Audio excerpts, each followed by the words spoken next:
पहचान कर ली थी और उनको गिरफ्तार भी कर लिया था। लेकिन इस एनकाउंटर में दिल्ली पुलिस के इंस्पेक्टर मोहन चंद शर्मा शहीद हो गए थे। तो पूरी ये कैसे गुत्थी सुलझाई गई कि कौन इसके पीछे आतंकी हैं और कैसे ये इनकाउंटर हुआ, तो इसके बारे में बात करते हैं। सर, अचानक से देश भर के अंदर जो है एक के बाद एक धमाके हो रहे थे। मेरे ख्याल से जितनी बड़ी सिटीज़ होंगी देश भर में, उन सब में धमाके हो रहे थे, लेकिन कोई क्लू नहीं मिल पा रहा था। और आप ही वो सबसे पहले थे जिन्होंने वो क्रैक किया था कि कौन इसके पीछे टेरर मॉड्यूल है। तो कैसे पता लगा, और आपको कैसे पता लगा कि होम ग्राउंड टेररिस्ट ही इसके पीछे? कि जो ब्लास्ट शुरू हुए डिफरेंट प्लेसेस में, ये करीब 2005 से शुरू हुए। और पहले उत्तर प्रदेश में, बनारस में, कोर्ट्स में ब्लास्ट हुए, फिर साउथ में बेंगलोर वगैरह में ब्लास्ट हुए। उसके बाद 2008 में 13 मई 2008 को जयपुर में ब्लास्ट हुए साइकिल्स पे। गुजरात में उसके बाद 26 जुलाई को गुजरात में ब्लास्ट हुए, और वहाँ एक्चुअली उन्होंने टेररिस्ट ने 2 जगह प्लांट किए थे, एक अहमदाबाद में और एक सूरत में। फ़र्क ये था अहमदाबाद और सूरत के बॉम्ब्स में कि सूरत के बॉम्ब में जो उन्होंने एक कैपेसिटर लगाना भूल गए थे। अच्छा। जिसकी वजह से बॉम्ब ब्लास्ट नहीं कर पाए, जबकि वहाँ पर उन्होंने 27 बम प्लांट किए थे। तो एक, मैं कहूँगा, फॉर्चुनेट था हमारे लिए। फिर 13 सितंबर को दिल्ली में ब्लास्ट किया। जब उन्होंने फर्स्ट टाइम एक ईमेल किया यूपी कोर्ट्स में जब ब्लास्ट किए थे, और उसमें क्लेम किया कि ये ब्लास्ट इंडियन मुजाहिदीन ने किए हैं। हाँ सर, उस समय याद आता, तो वो लगातार कोई भी धमाके करने से पहले या उसके बाद तुरंत बाद ही ईमेल कर दिया करते। जी। तो उस समय अटकलें लगाई जा रही थी कि इंडियन मुजाहिदीन क्या है। एक थ्योरी ये थी कि सिमी जो है उसका पहला एस काट दो, लास्ट का आई काट दो, तो इंडियन मुजाहिदीन बन गया। तो इस पे भी एजेंसीज काम कर रही थी।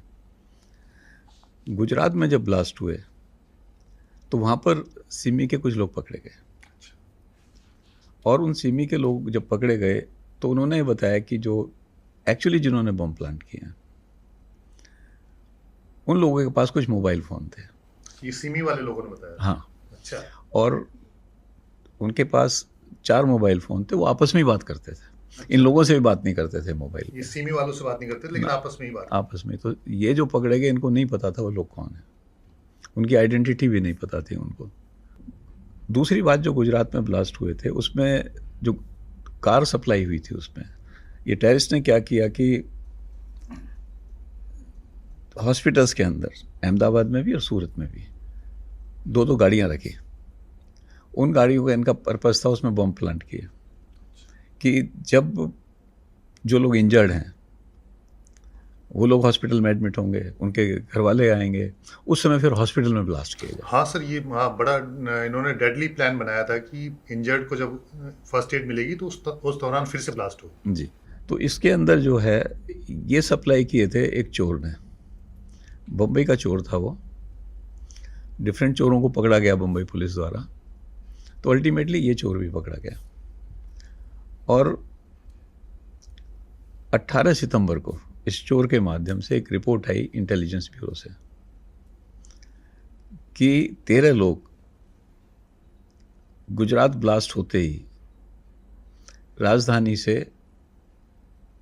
अहमदाबाद से दिल्ली के लिए रवाना हुए थे। ये उस चोर ने बताया? उस चोर ने बताया। दूसरी चीज़, जो वो लोग, जो फ़ोन नंबर की बात हो रही थी, उसमें से एक फ़ोन कुछ दिन दिल्ली भी आके रुका था। और इस बात की जानकारी चोर को थी कि कौन टेररिस्ट हैं? नहीं, उसको नहीं मालूम था। तो जो दिल्ली में रुका था, बाटला हाउस एरिया में ही वो फ़ोन की लोकेशन आई थी। जब इन चारों फ़ोनों का एनालिसिस किया गया, मोहन चंद शर्मा की टीम इस पर काम कर रही थी, तो उसमें एक कॉल आई थी 1 सेकंड की फ्रॉम बम्बई से। एक ही आउटसाइड कॉल थी। जनरली क्या होता है, 1 सेकंड की जो कॉल होती है वो तब होती है जब आप फ़ोन को काट देते हो। अच्छा। अगर मिस्ड कॉल है तो कोई रिकॉर्ड नहीं आएगा। तो उस कॉल को जब एनालिसिस किया गया तो उसकी लोकेशन भी बाटला हाउस आई उस आदमी की। तो उसका फ़ोन ऑब्जर्वेशन पे लिया गया। ऐसी कोई बात उसमें नज़र नहीं आ रही थी ऑब्जर्वेशन के दौरान कि आप कह सकें कि कोई टेररिस्ट एक्टिविटी का इंडिकेशन हो रहा हो। एक तो ये इन्फॉर्मेशन थी। दूसरी इन्फॉर्मेशन जो 18 तारीख को 18 सितंबर को आई वो बहुत इंपॉर्टेंट थी कि 13 लोग वहाँ से चले हैं। अब उन लोगों कौन लोग थे वो, उनको एनालिसिस करने के लिए हमने ये सोचा कि टाइम कम है, तो ये देखा जाए अगर वो दिल्ली आए हैं तो हो सकता है रिजर्वेशन ही, रिटर्न रिजर्वेशन दिल्ली से कराया। तो जब ये देखा गया तो 13 लोगों ने निजामुद्दीन से रिटर्न रिजर्वेशन कराया था, तो 13 लोगों की वो मैच हुई। जब उनका एड्रेस चेक किया गया तो एड्रेस फाल्स मिला, रॉन्ग मिला। कहाँ का एड्रेस दिया गया था? एड्रेस दिल्ली में जगह जगह का दिया गया था और नाम की भी आइडेंटिटी सब गलत थी वो। अब यहाँ पर एक डेड एंड आ गया। फिर मोहनचंद शर्मा से मैंने कहा कि ये चेक करो क्या जिस फ़ोन को हम ऑब्जर्वेशन पे लगा रहे हैं आतिफ नाम के आदमी का था, तो क्या इसकी लोकेशन जब रिजर्वेशन कराया गया था निजामुद्दीन रेलवे स्टेशन से रिजर्वेशन कराया गया था, क्या निजामुद्दीन रेलवे स्टेशन इसकी भी लोकेशन थी? और आतिफ मेरे ख्याल से उस मॉड्यूल का हेड था। हाँ, उस मॉड्यूल का हेड था, लेकिन उस समय नहीं पता था हमें। तो एक डाउट क्रिएट हुआ कि भाई ये इसकी पोजीशन रिजर्वेशन के टाइम वहाँ क्यों थी, कॉन्सिडेंस भी हो सकता था। फिर इसकी सारी कॉल्स को दोबारा सुना गया, तो उसमें एक कॉल बड़ी अजीब थी। उसमें एक इससे बात कर रहा है, वो कह रहा है कि मैं यहाँ आ गया हूँ तो यहाँ पे ऑटो खड़ी करने की जगह नहीं है। ये आप रियल टाइम फ़ोन को सुन रहे थे उनका? पुरानी कॉल थी ये, इनॉक्यूअस सी कॉल थी उस समय तो, बट इसको सुना गया कि फिर इसकी लोकेशन चेक की गई उस समय, तो लोकेशन करोल बाग आ रही थी। और ये किसके फ़ोन पे आया था सर? ये आतिफ के फ़ोन। आतिफ के फ़ोन पे आया था। तो इसका मतलब करोल बाग से ऑटो में ही ब्लास्ट हुआ था करोल बाग में, तो कोई ना कोई कनेक्शन यहाँ नज़र आया। और शुरुआत में उसको कहा गया था कि वो कोई सिलेंडर ब्लास्ट, कुछ इस तरह की बातें निकल कर के आ रही थी। हाँ, शुरू में लोगों ने कहा था, बट वो तो देखने से ही पता लग रहा था। जब मैंने मौका विज़िट किया था तो जहाँ वो कटिंग थी चीज़ों की, जैसे ऑटो टूट गया था, तो एक RDX की जो कटिंग होती है वो शार्प एज से होती है, और जो अमोनियम नाइट्रेट लो एक्सप्लोजिव से होती है वो जार्ड कटिंग होती है। तो उस कटिंग से आइडिया लग जाता है कि एक्सप्लोजिव यूज़ किया था। तो इसमें कौन सा एक्सप्लोसिव यूज़ किया गया था? इसमें जहाँ तक मुझे याद है अमोनियम नाइट्रेट यूज़ किया गया था। सॉरी, इसमें हाँ अमोनियम नाइट्रेट, मुझे एग्जैक्टली याद नहीं आ रहा इस समय। एक दूसरी और कॉल थी जिसमें लखनऊ से कोई आदमी चीज़ लेके आ रहा था। पहली बात उसने मने की कि बस से ही लेकर आनी है, ट्रेन से लेकर नहीं आनी। एंड पूरी रात आतिफ उससे बात कर रहा था कि भाई सामान सेफ है या नहीं। तो एक ये डाउट क्रिएट होता है। फिर हमने इसके और इसके साथियों की लोकेशंस चेक किए ड्यूरिंग ब्लास्ट। तो जब जयपुर में ब्लास्ट हुए थे इनके फ़ोन बंद थे, इसके और इसके और लोगों के जो कनेक्टेड थे। जब गुजरात में ब्लास्ट हुए थे तो भी फ़ोन बंद थे, और जब दिल्ली में ब्लास्ट हुए थे तो भी फ़ोन बंद थे। और लोकेशंस इनकी कहाँ? वहीं यहीं फ़ोन छोड़ के जाते थे, दिल्ली में ही? दिल्ली में फ़ोन छोड़ के अच्छा, मतलब अगर देश भर में जहाँ भी ब्लास्ट करने जा रहे हैं दिल्ली में फ़ोन को छोड़ के जाएंगे? अपने फ़ोन छोड़ के जाएंगे, फ़ोन साथ नहीं ले जाते। फ़ोन साथ लेके नहीं जाएंगे। तो उस पर फिर इनका फिर लोकेशन चेक की गई। लोकेशन चेक करने पे इनका बाटला हाउस में लोकेशन आई। वहाँ पे एक बिल्डिंग है L18, तो उसमें इनका 108 नंबर घर था, उसमें लोकेट किए गए। फिर ये डिस्कशन हुआ कि भाई रेड कब डालनी चाहिए। एक तो हम श्योर नहीं थे क्या ये इन्वॉल्व है या नहीं है।